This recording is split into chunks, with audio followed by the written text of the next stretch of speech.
yang mana diharapkan nanti mempunyai satu konsep daerah pemilihan yang ideal.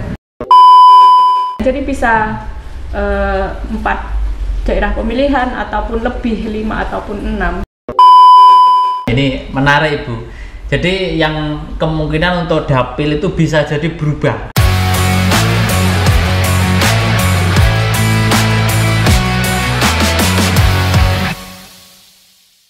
Hai Sobat Gude dimanapun Anda berada, Assalamualaikum warahmatullahi wabarakatuh.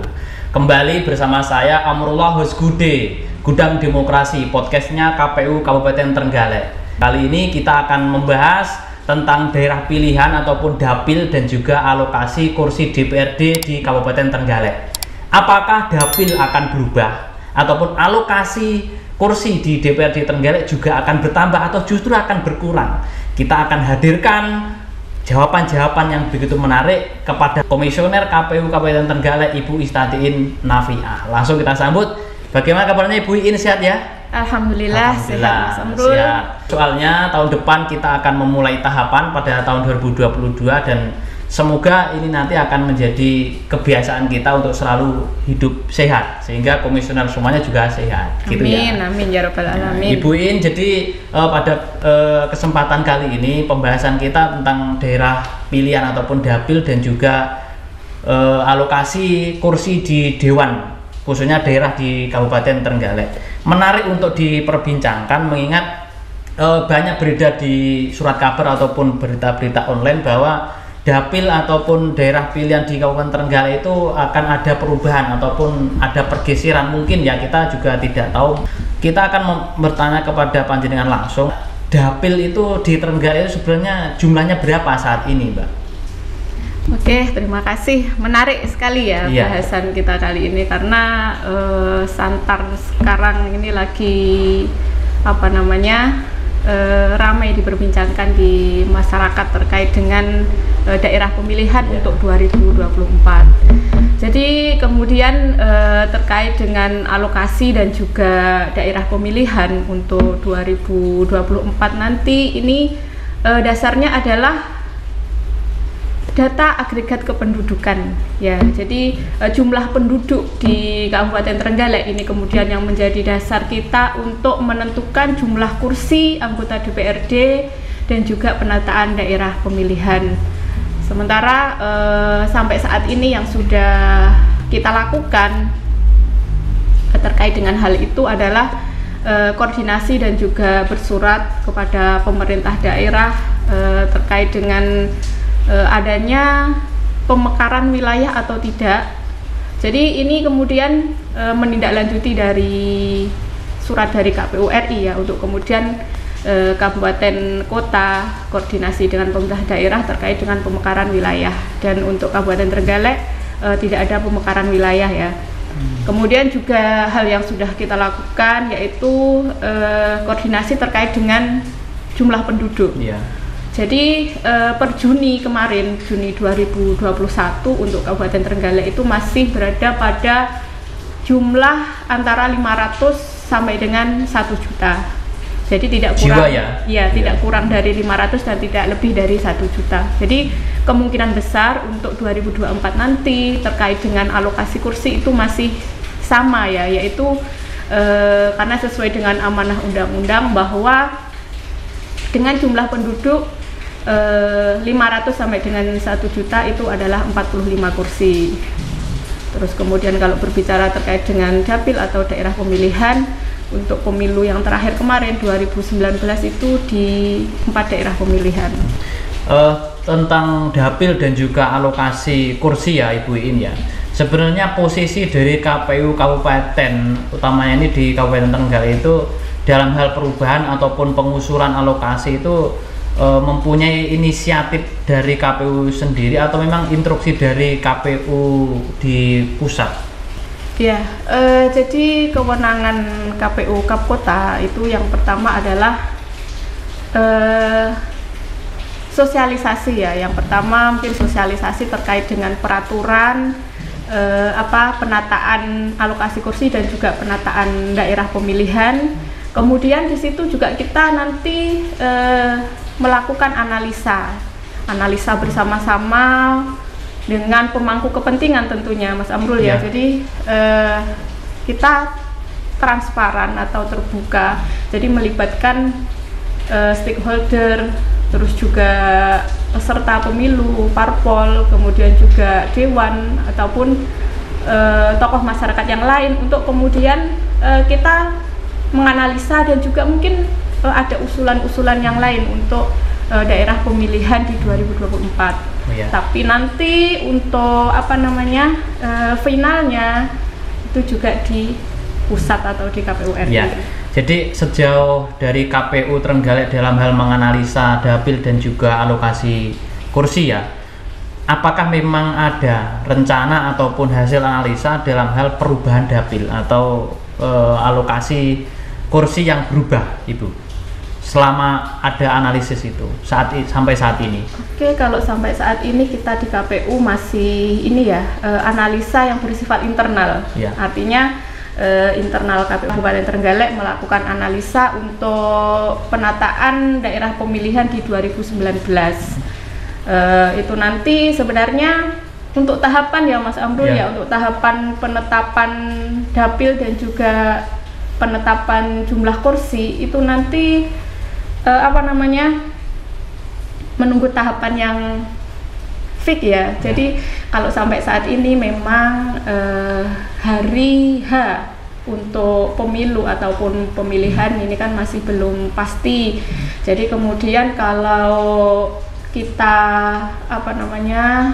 undur ke belakang estimasi terkait dengan penataan daerah pemilihan, karena diawali dengan Kemendagri memberikan DAK 2 ya kepada KPU itu paling lambat 16 bulan sebelum hari pemungutan suara. Jadi kemudian kita ambil contoh ketika pemilu itu di Februari 2024 misalkan, maka kemudian untuk penyerahan DAK 2 itu di Oktober 2022. Artinya DAK 2 itu apa? Untuk pembahasan alokasi kursi atau dapil? Dua-duanya. Jadi sebelum kita penataan daerah pemilihan, kita kan harus menentukan jumlah kursi untuk DPRD Kabupaten Trenggalek ya. Jadi berarti secara resmi itu pada tahun 2022 nanti ya? Iya, betul. Berarti sampai saat ini, berarti ini masih internal dari KPU Trenggalek, tapi belum mengundang stakeholder yang lain ya, seperti Bawaslu, mungkin dari Pemkab Trenggalek, dan mungkin unsur-unsur parpol. Berarti itu belum mengadakan diskusi bersama ya berarti ya, untuk analisis alokasi kursi dan juga dapil. Belum ya, masih bersifat internal kita di KPU Trenggalek. Tapi secara internal, mengingat tidak ada pemekaran wilayah dan juga jumlah jiwanya juga masih tetap antara 500.000 sampai 1 juta, itu di kisaran 4 dapil dan juga 45 kursi, seperti itu ya Ibu Iin ya. Jadi kalau jumlah kursi itu jelas 45 karena itu kisaran di 500 sampai dengan 1 juta untuk penduduk di Kabupaten Trenggalek. Akan tetapi untuk terkait dengan daerah pemilihan itu juga nanti menunggu tahapan utamanya nanti ketika uji publik ya. Uji publik itu nanti yang seperti saya katakan di awal, sosialisasi yang melibatkan stakeholder, pemangku kepentingan. Jadi di situ nanti saran, masukan yang mana diharapkan nanti mempunyai satu konsep daerah pemilihan yang ideal, dan mungkin juga dimungkinkan ya, dan sangat dimungkinkan ketika uji publik itu nanti sangat dinamis, artinya bisa dimungkinkan menelurkan lebih dari satu konsep untuk daerah pemilihan. Jadi bisa 4 daerah pemilihan ataupun lebih 5 ataupun 6. Jadi, nah ini menarik Ibu.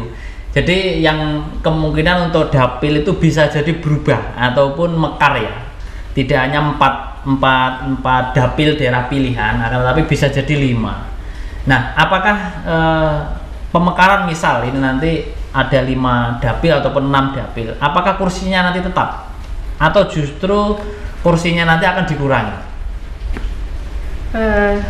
Jadi untuk perubahan ya atau pemekaran daerah pemilihan itu bisa saya katakan bisa iya dan bisa tidak.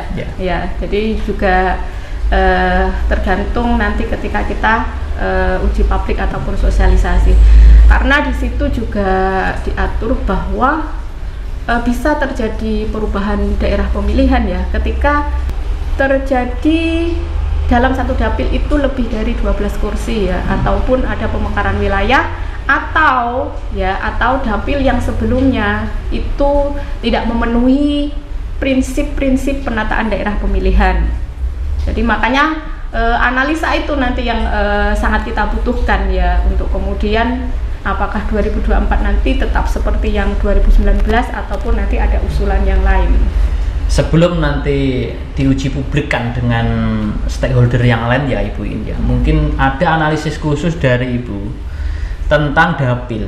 Kira-kira dari KPU sendiri itu apakah bisa sebenarnya mengusulkan bahwa dapil itu berubah pada saat nanti diuji publikkan?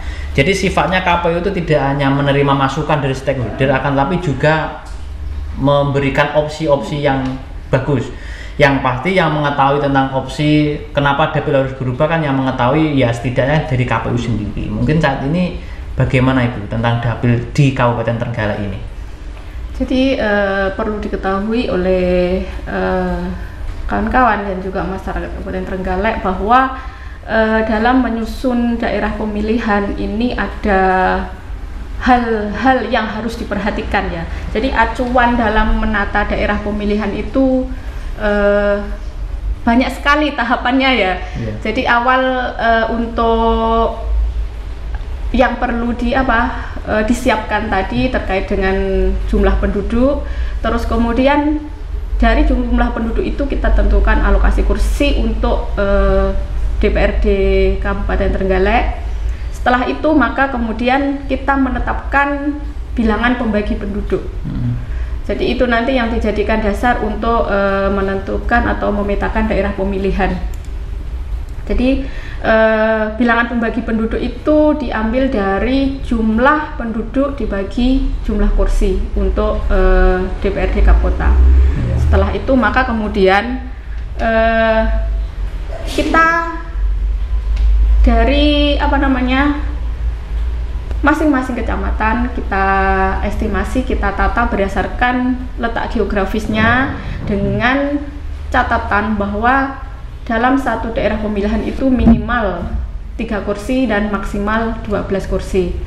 Maka untuk tahap pertama ini bisa kita lihat dengan porsi 45 kursi itu apakah sudah selesai untuk tahapan pertama. Kemudian kalau masih ada sisa kursi di tahap pertama maka kemudian dilakukan tahap kedua. Jadi tahapannya seperti itu. Tahap kedua ini dengan cara sisa penduduk dari masing-masing daerah pemilihan yang sudah kita estimasikan, kita tata tadi di peringkat atau di ranking berdasarkan jumlah sisa penduduk terbanyak. Jadi kemudian kalau masih ada sisa misalkan 2 atau 3 maka kita peringkat 2 atau 3 untuk kita tambahkan kursi sehingga sejumlah 45 kursi itu terpenuhi dalam daerah pemilihan di Kabupaten Trenggalek. Ya. Saat ini kan kita mengetahui sampai tahun 2030 nanti kan era milenial ini artinya anak-anak muda kan lebih banyak ya ketimbang yang usianya lebih tinggi ya. Mungkin bisa jadi mulai 17 tahun sampai umur 30 lebih banyak pada tahun ini. Artinya itu mereka kan juga mempunyai kesempatan untuk menjadi calon ataupun misalnya menduduki kursi di legislatif ya. Nah, membicarakan hal ini, apakah tidak mungkin dapil yang sudah lama berada di Trenggalek, misal Pule, Karangan, Tugu, dan juga Suruh itu akan ada perubahan? Tidak hanya seperti itu melulu, mengingat letak geografis dan juga jumlah penduduk dan juga warga yang muda ini juga banyak. Kemungkinan ini juga akan memungkinkan nggak ini nanti akan dirubah? Begitu. Misal lagi itu yang Panggul, Dongko, Munjungan itu kan juga satu dapil ya. Apakah tidak bisa juga di rolling perubahan dengan alasan-alasan jumlah penduduk maupun dari jumlah yang muda-muda itu tadi? Oke, jadi mungkin yang perlu saya perjelas atau pertegas di sini ya terkait dengan penataan daerah pemilihan. Sebenarnya semua serba mungkin ya, yang penting memenuhi 7 prinsip tadi. Jadi mungkin perlu saya ulas ya satu persatu terkait dengan prinsip penataan daerah pemilihan. Jadi ada 7 prinsip yang kemudian dijadikan acuan dalam menata daerah pemilihan itu sendiri. Yang pertama adalah prinsip kesetaraan nilai suara. Di sini prinsip ini mengupayakan harga atau nilai kursi itu setara antara dapil yang satu dengan dapil yang lain dengan prinsip OPOVOV ya, one person, one vote, one value. Itu. Jadi kemudian kalau boleh saya katakan, para ahli pemilu itu bersepakat untuk harga kursi di daerah pemilihan itu dikatakan setara jika masih dalam kisaran 10% ya dari BPPD, artinya pembanding antara BPPD dapil dengan BPPD masih dalam kisaran 90 sampai dengan 110%. Itu untuk prinsip pertama. Kemudian untuk prinsip kedua yaitu ketaatan pada sistem pemilu yang proporsional. Artinya di sini dalam pembentukan daerah pemilihan ini mengutamakan dengan jumlah kursi yang besar. Jadi persentase jumlah kursi yang diperoleh setiap parpol itu setara ya dengan suara sah yang diperoleh. Itu terkait dengan prinsip yang kedua. Terus kemudian yang ketiga yaitu prinsip proporsionalitas. Jadi untuk proporsionalitas ini maksudnya besaran kursi antara daerah pemilihan yang satu dengan daerah pemilihan yang lainnya itu tidak terlalu jomplang ya. Jadi karena kalau tidak seimbang ya antara kursi dapil yang satu dengan yang lain, maka akan berpengaruh ini terhadap tingkat kompetisi partai politik. Ini untuk prinsip yang ketiga. Terus prinsip yang keempat yaitu prinsip integritas wilayah. Jadi di sini memperhatikan keutuhan wilayah ya, keterpaduan wilayah dengan memperhatikan kondisi geografis, terus kemudian juga sarana penghubung dan juga sarana transportasi. Jadi itu nanti bisa dilihat dengan peta ya, peta Kabupaten Trenggalek, apakah penggabungan dapil itu sudah sesuai, tidak meloncat. Jadi juga termasuk sarana penghubung dan sarana transportasi yang bisa dilalui. Terus kemudian untuk berikutnya adalah prinsip konterminus ya. Di sini adalah berada dalam satu wilayah yang sama. Kenapa demikian? Karena di sini untuk konteks pemilu nanti, pemilihan DPRD Kapkota, terus kemudian pemilihan DPRD provinsi, DPR dan juga DPD itu kan dalam satu waktu. Jadi di situ untuk skema dapil itu tidak boleh kemudian keluar dari dapil DPRD provinsi. Kalau yang sekarang itu kan Trenggalek bersama Pacitan, Ponorogo, terus kemudian Magetan, Ngawi kan dalam dapil provinsi Jawa Timur ke-9. Artinya Trenggalek masih utuh ya, satu kesatuan di DPRD provinsi. Terus kemudian berikutnya yaitu prinsip kohesivitas. Ini sangat memperhatikan terkait dengan kondisi sejarah, terus kemudian adat istiadat dan juga kelompok minoritas yang ada di Kabupaten Trenggalek. Yang terakhir yaitu prinsip kesinambungan. Jadi di sini untuk prinsip kesinambungan ini sangat memperhatikan untuk komposisi daerah pemilihan di pemilu sebelumnya. Jadi kemudian ketika ada beberapa hal yang mungkin terjadi ya, ataupun bisa mengakibatkan perubahan komposisi ataupun penambahan atau pemekaran, maka prinsip kesinambungan ini tidak menjadi acuan, karena di sini juga diperbolehkan seperti yang awal saya katakan tadi, bahwa ketika terjadi pemekaran ataupun ketika daerah pemilihan sebelumnya di salah satu dapil itu lebih dari 12 kursi, atau ketika dapil sebelumnya itu tidak memenuhi 6 prinsip, maka kemudian bisa dilakukan perubahan, baik itu penambahan ataupun mungkin tetap dengan komposisi yang berbeda. Dari hasil prinsip-prinsip analisis itu tadi, mungkinkah dapil di Trenggalek juga akan ada pemekaran? Tidak hanya 4, bisa jadi mungkin 5 kemungkinan. Dan kalau mungkin itu mana yang harus dipecah? Mungkin Munjungan atau Bendungan begitu. Jadi di kita ya di internal KPU dengan hasil koordinasi dengan pemerintah daerah, terus kemudian juga adanya jumlah penduduk yang resmi yang diberikan ke KPU terkait dengan mungkin dan tidak mungkin, tetap jawabannya bisa mungkin juga tidak ya. Bisa juga tidak mungkin. Jadi kemudian kita juga sebenarnya sudah mempersiapkan ya beberapa opsi untuk penataan daerah pemilihan di 2024 ini. Ada yang kemudian tetap yang kemarin dengan 4 dapil dengan komposisi yang sama.